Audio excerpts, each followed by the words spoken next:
déclaré vouloir adoucir sa politique en la matière, à savoir ne pas renvoyer 11 millions de clandestins comme il l'avait lui-même dit.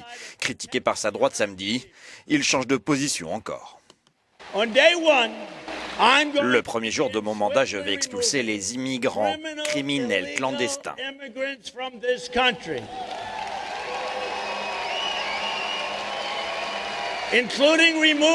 Ce qui inclut des centaines de milliers d'immigrés illégaux criminels libérés par l'administration incompétente d'Obama et de Clinton.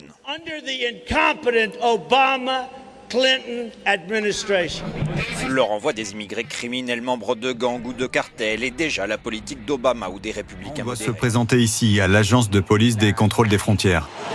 On doit leur dire à quelle adresse on vit, donner notre numéro de téléphone. On est entré illégalement, mais depuis, on a suivi toutes les procédures pour pouvoir rester aussi légalement que possible aux États-Unis. Donald Trump de retour, leur présence est-elle désormais menacée ? La question ici est dans tous les esprits. Je pense qu'expulser des personnes qui nuisent au pays, c'est une bonne chose. Si vous expulsez des personnes sans savoir si elles font du bien ou du mal, là je pense que c'est une erreur parce qu'il y a des gens qui se sont installés. Mais vous savez, Donald Trump lui-même est issu de l'immigration. Une mère née en Écosse, un grand-père venu d'Allemagne, l'histoire familiale du président élu prend en effet ses racines ailleurs. Mais ses promesses de campagne donnent clairement le ton du début de son prochain mandat. Dès que j'aurai prêté serment, je lancerai le plus vaste programme d'expulsion de l'histoire des États-Unis. De quoi faire trembler Betty, 42 ans. D'origine haïtienne, elle travaille comme femme de ménage dans un hôtel d'Atlanta. Ses papiers à elle sont en règle, mais elle s'inquiète pour certains de ses proches. Il l'a dit, il va renvoyer tous les immigrés dans leur pays. Il ne veut personne d'illégal ici. Il se fiche de savoir si vous avez une carte de séjour ou pas. Et c'est choquant qu'ils disent des choses comme ça, parce que ce pays a besoin d'immigrés.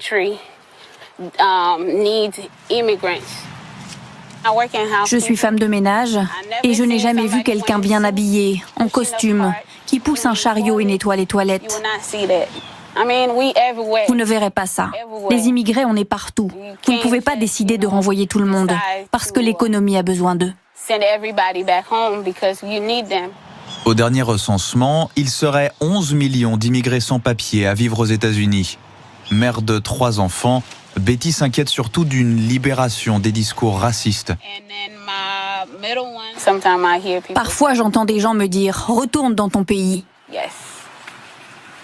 Je suis partie à 14 ans, alors où est-ce que je retournerai? Mais même moi, je pourrais être expulsée, parce que même si je suis citoyenne américaine, je reste haïtienne. Mon passeport indique la mention « haïtien-américain ». Il ne dit pas « américain ». Et ça me rend très triste. Des immigrés ou enfants d'immigrés inquiets pour leur avenir. Depuis la victoire de Donald Trump, l'Alliance Latino pour les droits de l'homme, une association de soutien, reçoit de très nombreux appels. Ces bénévoles dissèquent encore sur leur radio la défaite cuisante des démocrates. Les républicains ont sûrement touché une partie de la population masculine de la classe ouvrière à laquelle les démocrates n'ont pas fait attention. Dans les couloirs qui mènent au bureau de la directrice, une piñata à l'effigie de Donald Trump. Adelina Nichols garde en mémoire le premier mandat de l'homme d'affaires et se prépare déjà à des conséquences concrètes. Ce qui nous préoccupe le plus, ce n'est pas tellement Trump et sa grande gueule. C'est la façon dont tous les autres groupes, les groupes d'extrême droite, les néo-nazis, le Ku Klux Klan, prennent de l'espace dans les institutions gouvernementales.